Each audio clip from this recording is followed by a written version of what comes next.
why. We know why. We know that workers, when they are united, they speak to each other. And they figure out pretty quick who is the one responsible for poor wages. Who is the one responsible for bad work conditions? Who is the one responsible for losing your job? It's those at the very, very top. CEOs that have given themselves record bonuses. Their companies have generated enormous wealth well beyond the norm in Canada and well beyond the norm in our planet. The accumulation of profit, greed, has become nefarious, so nefarious and so evil that it now is attacking the dignity and the respect that workers deserve. What a wild history that is, that we're living right now. To know that workers produce the entire wealth of our country. No CEO in this country gets up like workers and shows up to produce. None of them do that. Not one. Guess who makes that wealth? Workers. Each and every one of you. You are Canada.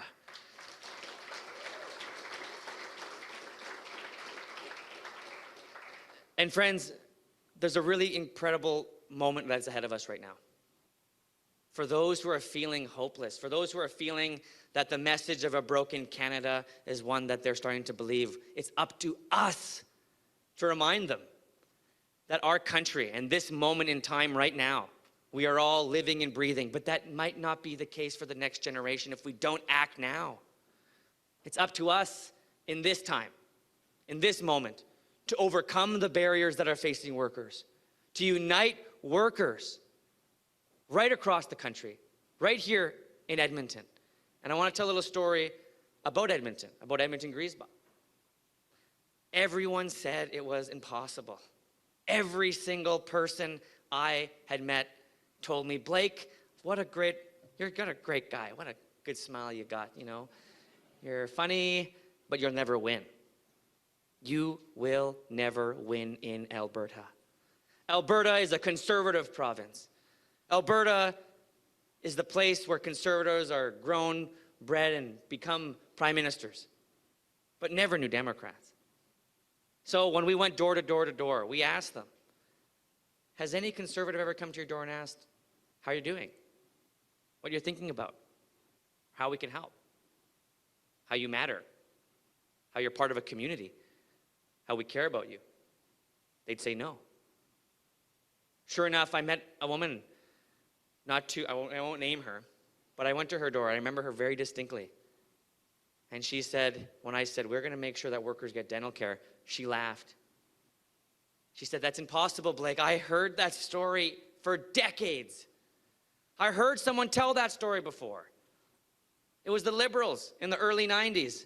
They said, don't you worry, we're going to make sure we get dental care. We're going to make it happen. If you just vote for us, don't vote for the New Democrats. It took New Democrats to force a government to finally bring in what workers deserve, to end the gap of 12 million Canadians who did not have insurance. That was workers who fought for that. Workers pushed for that. Workers made it a mandate in this country, and workers achieved it. You won, each and every one of you. So I want to remind you how powerful you really are, how powerful we can be when we're united. So she came back to me. I hosted a dental care town hall, and she came up to me, and she stood by the door. She was a bit nervous. And after I did the discussion saying, this is how you enroll. We're going to sign people up today. No problemo. She came up to me afterwards and said, Blake, I'm sorry. You might not remember me, but you came to my door when you were asking for a vote, and I said it was impossible for a New Democrat to win. I said it was impossible for you to win. Wow, did you ever win? You defeated a conservative stronghold in Edmonton. You've shown people across the country that you can organize a community, that you can win. But better yet, you can deliver. That's the important part, my friends. Workers deliver.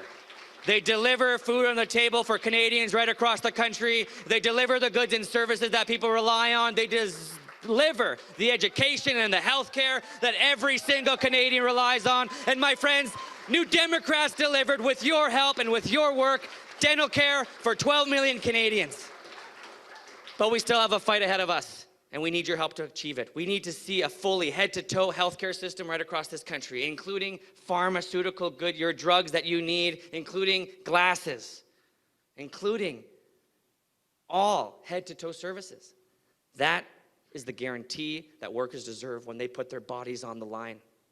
They deserve to know that their health will not be compromised when we ask them to show up the work spot, to work for others. It's the basic guarantee we have. So I hugged her and I said, it's okay. Don't apologize. Believe. Don't thank me. Thank workers. Thank your union. Thank your neighbors. Thank the community for voting for better, for voting for change, and for voting for New Democrats. That's what I wanted her to know. That last part is so important, the hope. Friends, we need to inspire hope. We need to know that in this chaos of a world that wants to drive us to division, to drive us to hate, to drive us to divide each other, that's a scary future that is very present to us. Our democracy is under threat. We must use all of our power now, all of our strength and unity to make certain that the future that we can build is still within eyesight. And I need to make a really quick comment about that. Hope is powerful. Hope is more powerful than fear. Conservatives use fear to get people to hate each other. Hope is the antidote which unites each other. That's what we're in the business of. We're in the business of building hope for people who are right now struggling. They need to know there's a better future out there if they participate, if they help, if they're part of a community. And that's what the Canadian Labour Congress has always stood for. That is what workers have always stood for. It's one of the greatest Canadian values we have, and Americans envy, that we take care of each other. We take care of one another. In the coldest northern place in our planet, all the way to Tuktoyaktuk, we can guarantee them health care. All the way as far south as Vancouver, we can make sure that workers are well supported. We can make sure that our history as a country can be overcome. The best of our country is still ahead of us, my friends. The best of Canada is still ahead of us. The Canada for all that we're building is so close. We have never been closer to that kind of Canada. Friends, let's not give up hope now. We are this close. We are at the finish line. That is why they are fighting so hard to stop us, because we are so close to winning a Canada for all of us. Friends, thank you so much for all of your support, for all of your love. Without you, we could not do this work. Without people personally in this room, I know, we would not have won Edmonton-Griesbach. We would have not been able to show Canadians that your votes matter.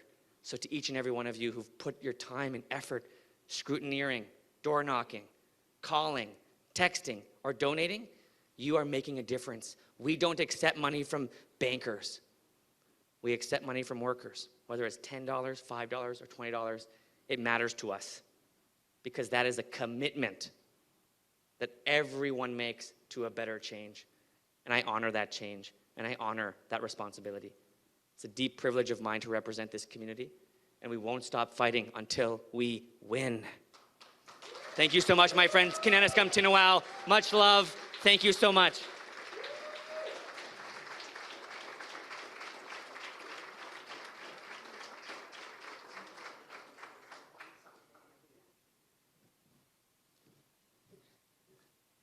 Wow, how do I get to go next after that? Wow.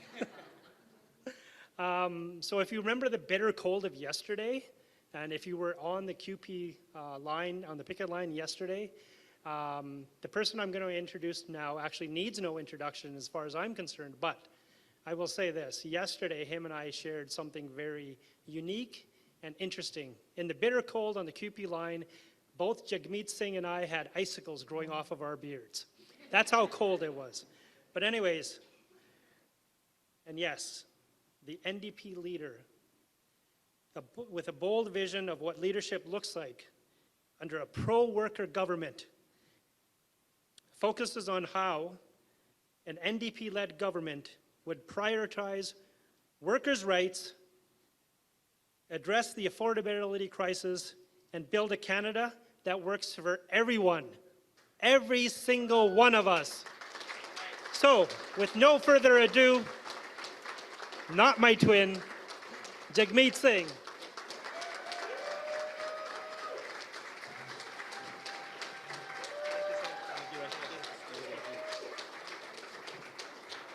Thank you. We're going to have you come right on up here. Yes. These are some of our incredible candidates. Give them some love. Really tight, really tight. Oh, a bit more. That's awesome.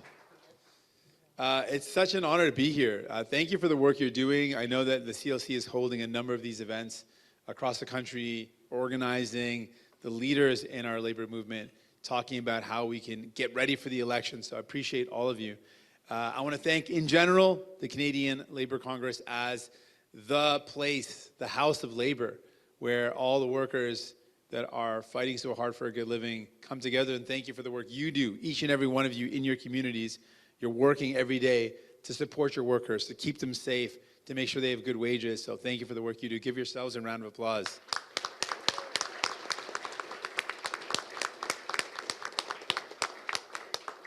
I don't actually know if Siobhan gets a kick out of this as much as I do, but I want to give a special shout out to Siobhan Vipon, who is your VP for the CLC. Oh, there she is. And not only is she the VP of CLC, this is a part that's very important. And this is a part of why we're different as a party. She's not just the vice president of the CLC, she's also one of the vice presidents of our party. And it shows you what we're about when a labor leader is one of the people that's a part of our executive. In fact, every single member of our executive is made up of labor. Our president was a former president of the Federation of Labor of Newfoundland and Labrador. The vice president, Siobhan Vipon. So you can imagine if we're a party where our executive body, the ones that make decisions about our party, are made up of labor leaders, we're making decisions every day that benefit working people, that benefit families, that benefit you, and we're proud of that. The other guys, the conservatives, their executive body is made up of what? What do you think? Bankers, lobbyists, actually. Most of them are lobbyists. And so are they going to be able to stand up to corporate greed or the big bosses? No, that's what they work for. So I'm really proud of making that contrast. So every time I get a chance to shout out Siobhan, I feel like I do that a lot. Anyways, happy to do that. So folks, I want to talk about the context that we find ourselves in. This is our home. Canada is our home. It's a country that we have built, and it's a country that is the envy of people all over the world. And the Canadian dream that we want for ourselves, the dream that we want for our kids, our neighbors, is a good life. A life where, as Blake had said earlier, where one good job means you can afford a home that fits your family, where you can feel safe. You got a fridge full of groceries and enough left over to save up for a vacation or a treat for your families. Canadians fundamentally believe that we are all better off when we take care of each other, when we look out for each other, when we lift each other up. We believe in free, universal health care.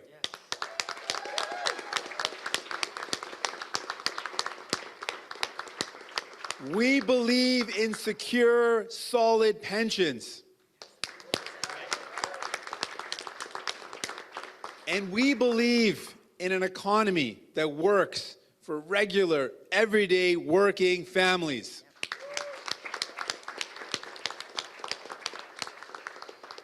That's what we believe in. I know that you share that belief, but I also know that you know this from speaking to your members. That's not what's happening right now. Right now, we're seeing billionaires raking in more money than ever, and average people are paying for it. And in all of this, Donald Trump is launching an unprecedented and illegal trade war on our nation. He wants us to be the 51st state because he wants American billionaires like himself and Elon Musk to take what Canada has, our critical minerals, our resources, our water. Our message is, Canada's not for sale. We're going to fight back and defend our country.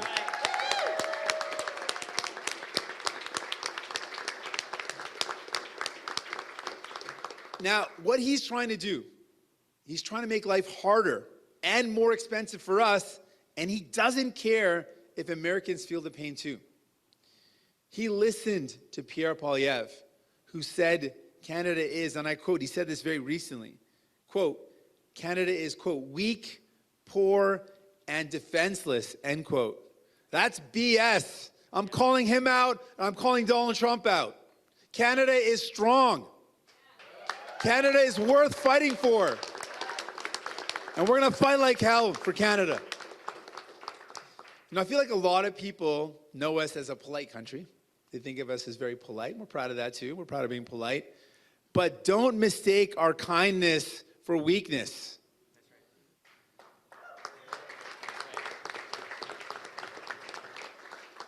As a kid, as a lawyer, as an elected official, I've been standing up to bullies like Trump my whole life. I know how to take on a bully. And I'm not alone. There are 40 million of us standing shoulder to shoulder, raising the maple leaf high, proud of our country. And we know exactly what we're fighting for. My parents chose to come to Canada decades ago, before I was born. My mom's sister told my mom that this was a place where women are respected and can build a good life, so she chose to come. And my dad, who's a doctor, wanted to work in the Canadian healthcare system. So through my family's good times and bad times, I can tell you with confidence, the only reason why we made it is because of this belief that Canadians have that we are better off when we look out for one another. That this country showed again and again that Canadians take care of each other. And I want to share with you some examples of how my family benefited from that we look out for each other, and that's how I'm here today, and that's why my family is able to build a good life here. When my dad was really sick and he was struggling with an addiction, I was 20 and my kid brother was 15.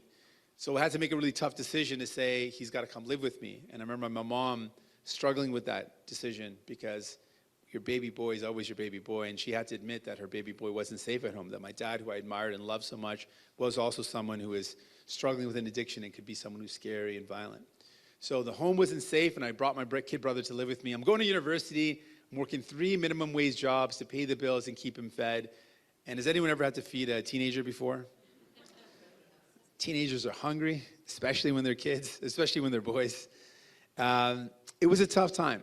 And like my dad and my mom that were able to get the support of friends and family and folks in the Canadian system that let them get their feet on the ground, I got through that tough time working multiple minimum wage jobs with a kid brother that I was taking care of while going to university because of the kindness of my friends, my family, and some strangers. My kid brother was going to high school, so I got him registered in school, took him to his classes, helped get him set up. And I guess his friends would talk and say, well, there's like a university-age guy living with a high school-age guy living together. They'd probably talk to their parents, and their parents figured out that we'd probably be hungry. So they would send food home. And I'm not just talking any old food. They would send like lots of food back with them. And one of the moms, who I've yet to ever been able to thank personally, she would send home pierogies.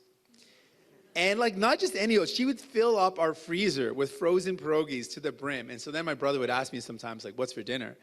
And I'd crack open the freezer and say, brother, we're eating pierogies tonight. But I gotta say that those pierogies really made the difference while I was trying to go to school and work and take care of my brother. It made the difference between us being able to eat well and not being able to eat. And so I'm directly the benefit of this belief that Canadians take care of each other. Ultimately, my dad, when he hit rock bottom and decided he wanted help, he said, I need help. And we were able to get him into a public, universal, open to everybody rehab center that he did not have to pay money to go to because we had no money at the time. He had just on the brink of declaring bankruptcy, had no insurance, had no benefits. And it was that publicly funded rehab center that saved his life. And so I can tell you, with great pride, it is this value of taking care of each other is why I'm standing before you as a leader of a national party. It's that belief that we are better off when we look out for one another, that my dad is still alive today and is continuing to practice. Canadians believe in this, and it's something that's uniquely Canadian, and it fills me with pride. And at this moment, I want to ask all of you to imagine, what is it that we are fighting for when we fight for Canada? What kind of Canada do we want to build? I think this is a once-in-a-generation fight with Donald Trump, and we have a choice. Some will say that at this moment, the type of Canada we need to build is a Canada that looks more like Trump's America, where billionaires rule and working people pay the price. That's exactly what Pierre Poilievre wants to do. He'll use any excuse in this crisis to say the solution is the type of Canada we need to build is one where we cut programs and we lay off public sector workers. He's already laid out that vision. That's what Conservatives do. That's what they believe in. But I'm kind of disappointed to notice that Mark Carney is proposing something kind of similar. Carney has said that he'll shrink the public service. That's a polite liberal word for saying he's going to cut workers. He's going to fire workers. He also, and we also know this, that shrinking the public service means less help for Canadians. It means more unemployment. He's mentioned that he's going to balance the operating budget in 3 years. Well, what does that mean to cut back on and to balance the operating budget? That is a budget that pays for things like healthcare, EI, and pensions. So when he says he wants to cut back on the operating budget, let's hear what he's really saying. He wants to cut the things that people need. And he also said really clearly what he wants to give away. He wants to reverse the capital gains tax changes. So he wants to let people who make over $1 million a year pay less than people who work for a living. That's what he believes in. I think that's wrong. I'm disappointed that that's what he thinks. Cutting services people count on and handing out more to billionaires, that's not the Canada I want, and I hope that's not the Canada that you want either.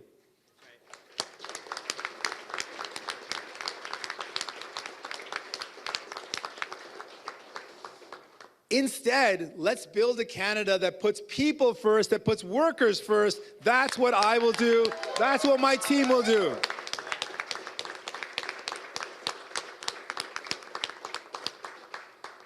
We can create good union jobs and fight back against Donald Trump by building the things we need right here with Canadian-made content, with Canadian-made products, and most importantly, Canadian workers.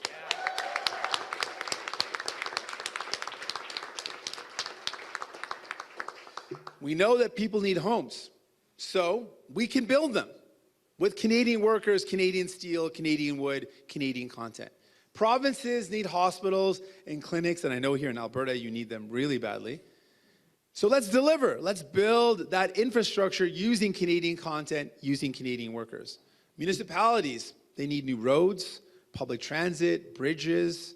We can make that happen alongside training and hiring more people to help take care of those that we love in healthcare and elder care and childcare.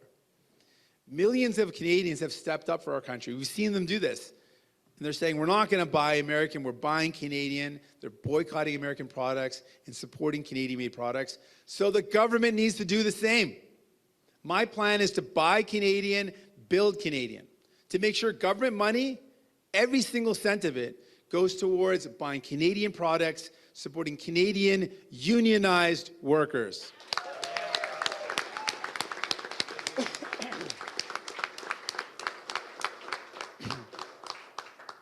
In a trade war, I'll ban American companies from federal contracts and favor unionized Canadian companies.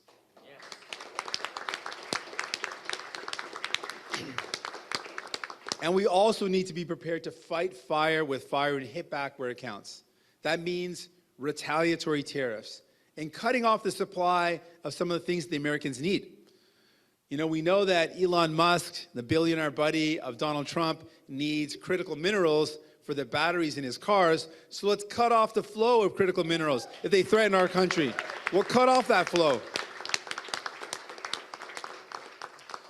Speaking of Tesla, my plan to directly hit Elon Musk where it counts is I will give Canadians an immediate $10,000 rebate for buying a Canadian-made electric or hybrid vehicle, and I'll slap 100% tariff on Elon Musk's Teslas. Let's hit him where it counts.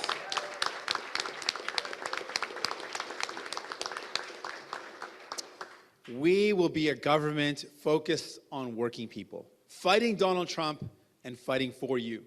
We'll make it easier, not harder, to join a union.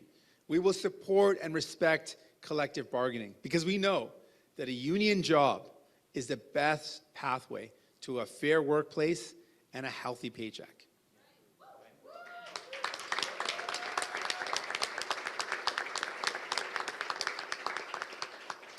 We'll work with industries and unions to keep jobs in Canada and to keep people working.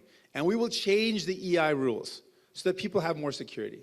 We have to be there for people when times are tough. And so people should know that they can pay their mortgage and keep food on the table, that the EI system will be strong for them. Canadian workers need a government that gets up every single day to fight for them, and that's what I will do as your Prime Minister.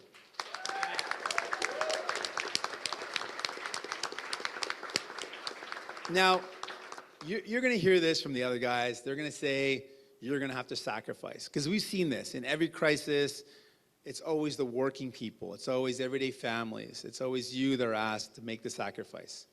That there's going to be pain for workers, and that's got to be the solution. But I believe that the burden of fighting Donald Trump and a trade war should never fall on working people.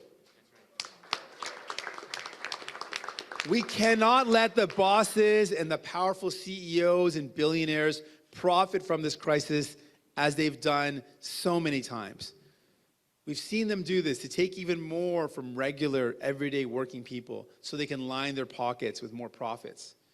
We've always seen this. Corporate profits, what they do with those profits is they find their way into shareholders' pockets, into CEO bonuses. They never use them for higher wages or better technology or more skills training, as some of them would like you to believe.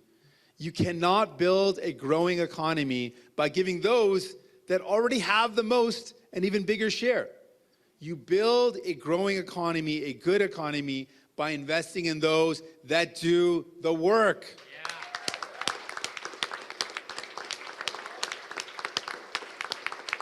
It's time for a government that's in it for you.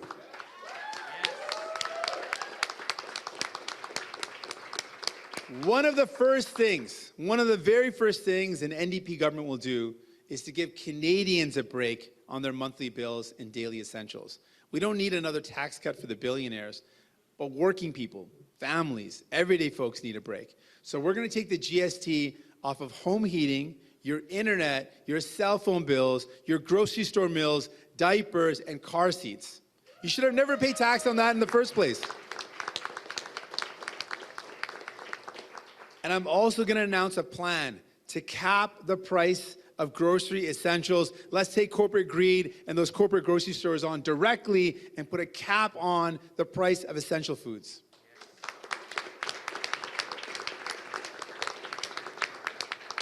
You should not have to walk away from the grocery store carrying fewer bags than ever before, but feeling sick to your stomach about how much you just spent. We'll make it easier for you to get what you need and have enough left over to pick up those special treats for your family. We'll put in place actual penalties for grocery giants that price gouge you. We're short of millions of homes for Canadians because the government and governments before us stopped building. And the private sector alone won't be able to build the homes that we need. In fact, big corporations haven't been building, they've been buying. We have to keep the homes that are affordable. We have to keep them from being sold off. We've seen this practice again and again. It's resulted in longtime tenants getting booted out and rents going up, rent evictions. I'm sure you've heard of them. In the 1990s, if we look back not too long ago, investment corporations didn't own any of Canada's rental properties. Guess how much they own now? 1 out of 5. 1 out of 5 rental is owned by a corporate landlord. It's time to put a stop to this. It's time to say that homes in Canada are for people, are for families, are for workers, not speculators and investors. That's right. I would ban big money corporations from buying homes that are affordable. And I work with municipalities to make rent evictions illegal. It should be illegal to rent evict someone out of their home.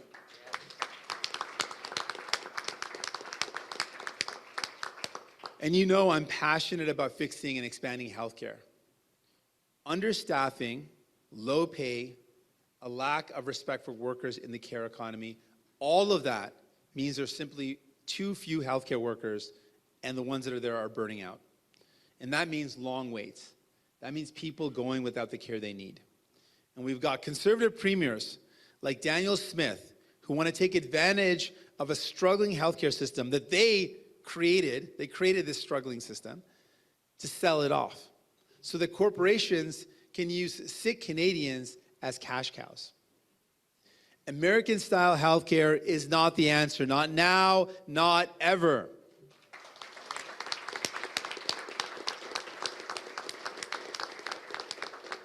The conditions of work, and folks that work in the care economy know this, the conditions of work are the conditions of care. Better pay and better working conditions will result in better care for everyone. And that goes for childcare and long-term care as well. So I know that we've got a big mountain ahead of us, a big mountain to climb. But it's a fight that we have to win. The NDP is proudly a party, the only party of the working class. And we are sick and tired of billionaires and big corporations getting richer and richer while regular people pay.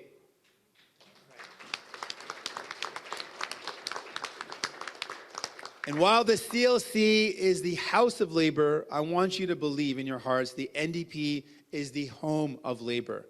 I want to be the country's first labor prime minister. The first prime minister that puts working people first every single day.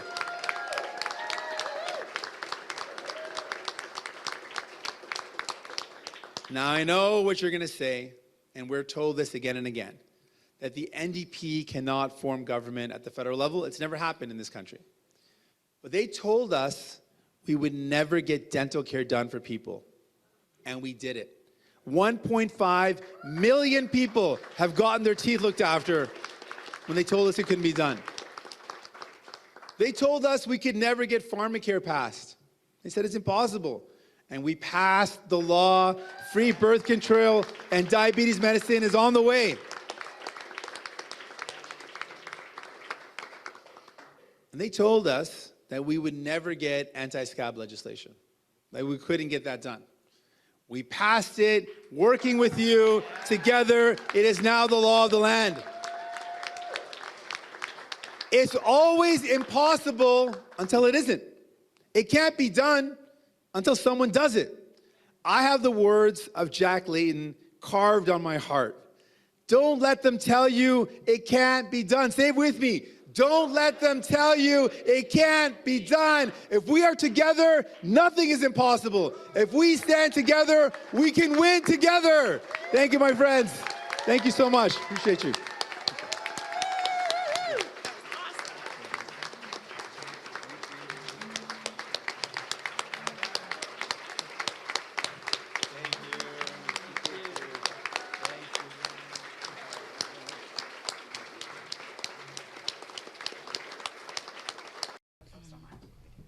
Okay, take it away. I just shared our thoughts. Blake also shared his thoughts. We have two of us gave speeches. You got some incredible candidates here, incredible CLC here, and take it away with any questions you have. Where are you watching the hockey game and who are you cheering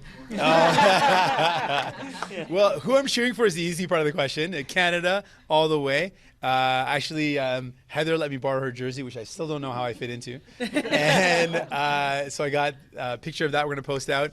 And where I'm going to watch it is a difficult question because it depends on our flight delays and what happens next. So that is to be determined. So on a serious note, Donald Trump is posting about the game and again posting about Canada becoming a 51st state. What is your reaction to that? How do you feel about that? People are saying this is probably the most emotionally charged, politically charged hockey game in a very long time, decades, generations, maybe. Yeah, there's certainly a lot of pressure on the game, but let's focus on what Trump is doing. He's repeating again and again his real intention here. And so for folks who are trying to say, oh, maybe it's about this issue or that issue, let's just trust his words. He wants to put economic pressure on our country to make us the 51st state. Our answer to that is hell no. We do not want that to happen. We're proud of our country and we're going to fight like hell to defend it. And what we're going to defend is our values. Canadians believe that we are better off when we take care of each other, when we look out for one another. That's why we have universal health care. So we're going to defend it against privatization. And so Daniel Smith wants to erode it. We want to defend it. When Pierre Poilievre and the Conservatives want to cut it, and make you spend money out of pocket, cost you more. We want to strengthen our healthcare, make it there for you when you need it, ensure that you can get a family doctor no matter where you live. So that's the difference. Right now, we are talking about defending our country against a real threat coming from a president who is threatening our sovereignty, but we're going to fight back. Canadians are defiant. I am defiant. I'm ready to fight back. So a new Leger poll finds that just 30% of Canadians still see the U.S. as an ally. Do you see the U.S. as an ally? Are they an enemy? Or is it somewhere neutral given everything that's going on? Well, when I mentioned this idea that Canadians take care of each other, we also want to take care of our neighbors. That's a very Canadian value. And we were good neighbors for a long time. We built an economy that was very interlinked because we were good neighbors. But what has become clear now is that we've got an unreliable partner. And that unreliable partner means we've got to look inwards and say, well, how can we build a strong economy that doesn't rely so heavily on the United States and leave us so vulnerable? So one, we got to build more of what we need in our own country. And we need to use our federal government to actually incentivize that. So we've talked about buying Canadian, building Canadian. Canadians are already saying, we're going to boycott American goods. They're looking at their labels saying, let's buy Canadian. Well, the government should do the same thing. So we should buy Canadian. Talking about using Canadian content, Canadian workers, unionized workers to make the things that we need here in Canada. So let's build up our economy and make it more resilient, make it less dependent and reliant and vulnerable to the United States. Oui, bien sûr. Ce matin, la ministre du Patrimoine, Saint-Onge, a annoncé sa vision de CBC Radio-Canada, son plan. Ça comprend notamment le doublement du financement de Radio-Canada à terme. Qu'est-ce que vous pensez de son plan et surtout, est-ce que ça arrive trop tard? On est à quelques semaines des élections. Absolument, ça arrive trop tard. Le gouvernement libéral a eu 9 ans. 9 ans s'ils ont vraiment voulu faire des changements. Ils n'ont rien fait depuis 9 ans. Et maintenant, vraiment la dernière minute. Je ne peux pas trouver, on ne peut pas penser d'une plus dernière minute que maintenant. Ils proposent un plan. Donc, deux choses. Premièrement, ils ont eu 9 ans. Donc, ça montre vraiment, ça soulève des questions. Est-ce que c'était vraiment une offre honnête? Deuxièmement, si le gouvernement est sérieux, si la ministre est sérieuse, donc, rappelle le Parlement. C'est un projet de loi. Si c'est quelque chose qui appuie le Radio-Canada, si c'est quelque chose qui appuie le journalisme indépendant dans un temps où c'est clair qu'il y a beaucoup de désinformation, c'est quelque chose qu'on peut potentiellement appuyer. Donc, si ils sont sérieux de faire quelque chose pour défendre Radio-Canada, donc faites-le. Présentez quelque chose dans les chambres de commun. Rappelle le Parlement si c'est quelque chose honnête. And in English, just what do you think about her plan? What do you think about her plan to double basically the funding for CBC Radio-Canada, double so the taxpayer burden also that thing? Right. Well, first of all, I would say CBC and Radio-Canada are fundamentals, are foundations of Canadians. We look to those shows, watch the news. These are really important icons for being Canadian. They celebrate Canadian culture. So we love the work that's done. Now, to respond to the question, though, if the minister was actually serious about investing in or supporting or defending CBC, they had 9 years to do something about it. And they've been in power for 9 years. They haven't done this. So if we're talking about doing this at the last minute, I can't imagine a more last minute than potentially weeks before an election. So it seems a very clearly last minute effort. But if they're serious, if they actually want to do something, then call Parliament back. Call Parliament back. There's other things we need to do. We need to put in place a package for workers that might be impacted by tariffs. There's changes we need to bring in that the public inquiry pointed out to protect our elections from interference. And we could do work to support CBC if that's actually what they want to do. I call their bluff. Call Parliament back and present something. If it's something that actually supports independent journalism and supports CBC, Radio-Canada, that's something that we would look at. But if it's just a ploy weeks before an election, then be honest about it, that it's not a real effort to actually put in something in place. Mon follow-up en français et en anglais aussi. Vos discours aujourd'hui étaient très enthousiastes quant à la possibilité de se faire réélire, de faire élire un gouvernement néo-démocrate. Dans les sondages, c'est beaucoup moins positif pour vous.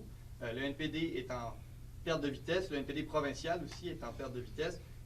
comment vous allez faire dans une campagne électorale qui va arriver dans quelques semaines, quelques mois, mais plutôt quelques semaines, pour vous battre, pour gagner des élections? Quelles propositions vous proposez aux Albertains concrètement, là, les gens qui vous écoutent? Donc, il y a des grands défis devant nous, c'est clair. Mais en même temps, il y a des occasions aussi. On a déjà montré qu'est-ce qu'on fait avec le pouvoir. On a déjà la preuve, un bilan.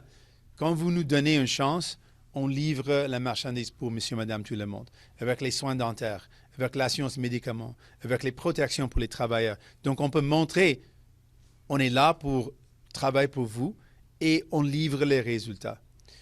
Au-delà de ça, vous allez avoir un choix et c'est notre travail de présenter ce choix dans cette élection. On va avoir Mark Carney potentiellement et les libéraux et il a déjà proposé de couper les travailleurs, de couper les services dont vous avez besoin. Il a déjà proposé ça. Je ne pense pas que ça c'est la solution dans un temps où il y a une grande menace des pertes des emplois, la grande menace des tarifs des États-Unis, les menaces de Donald Trump. Ce n'est pas le temps, ce n'est pas le moment de couper les emplois. Dans notre avis, c'est jamais le moment de couper des emplois. Mais c'est particulièrement pas maintenant de faire tout ce que Carney propose. Et l'autre choix, c'est Pierre Poilievre et les conservateurs. Ce qu'ils veulent faire, c'est de couper encore, couper vos pensions, couper dans les soins de santé, couper et ça va vous coûter cher. Ça coûte trop cher d'élire les conservateurs. Et ici en Alberta, les gens savent. Les gens savent ce que les conservateurs font et ils coupent les services, ils coupent les santé, ils coupent dans l'éducation et ça fait mal aux gens. Finalement, notre offre, c'est de renforcer ces programmes sociaux. On veut défendre notre système de santé et on veut le renforcer. Au-delà de ça, on veut réduire les prix de vos factures. On est prêt de se battre contre l'avarice ou la cupidité des grandes entreprises, les grandes entreprises qui vous exploitent. On est le seul parti qui est prêt de se battre contre cette exploitation, de vous défendre et réduire le coût de la vie. Je pense que le choix est clair. In English, for the benefit of everyone else, how do you plan on winning in Alberta? Because yes, you have a few MPs, but the polls aren't looking very good. Concretely, for Albertans, what do you want to do? Well, I talked about this before. Jack Layton said this, and it was a big belief of Jack. And Jack actually said it to me when I first was running in politics. Don't ever let them tell you it can't be done. They told us that it couldn't be done again and again. They told us it couldn't be done, that we couldn't bring in dental care. 1.5 million people have it. They told us we couldn't bring in pharmacare. The funding is locked in. Diabetes medication coverage is on the way. They told us it could not be done, and we got it done. And right now, there's an important choice for Canadians. A tough choice. We've got Liberals who've let you down in the past for 9 years, and now Mark Carney, who's talking about a lot of things that I think are the wrong thing to do right now. And it's disappointing. He's talking about cutting workers, cutting the public service, cutting services in general. I don't think that's the right solution. That puts more burden on working people. It's not the solution right now. And they got Pierre Poilievre and the Conservatives. They're very clear. He wants to cut your pensions. For seniors barely getting by, how are they going to get by if their pensions are cut? It's going to cost them. He wants to cut dental care. For people who just received that care, it's going to cost them $1,200 or more a year to be able to pay out of pocket. He wants to cut child care. That's thousands of dollars for families that's going to cost them. He wants to cut the child benefit, $600 a month that he wants to cut from people. The cost of the Conservatives and Pierre Poilievre is too high. What we're offering is to strengthen our public services, like our health care, our pensions, strengthen the things that we need, and lower your bills, taking on corporate greed, bringing down the price of food by putting in place a price cap on food essentials, making it so that you can afford a home by banning big corporations from buying up those affordable homes. We've got a real plan to make life more affordable. And most of all, in this uncertain time, we are always going to put you and your family first. We're going to put workers first. You can't say the same for Mark Carney or for Pierre Poilievre. They're not going to put you and your families first. When given a choice between the CEOs or you and your family, I know that Pierre Poilievre is going to choose the CEOs, and I know that Mark Carney will do the same. We're always going to have your back. Thanks very much, everyone. Appreciate it. Thanks so much. Merci. Thank you. Thanks, everybody. That was awesome. Yeah, everybody. Yes. Thanks, folks. What an illustrious squad of folks here. Candidates. Yeah. Yeah.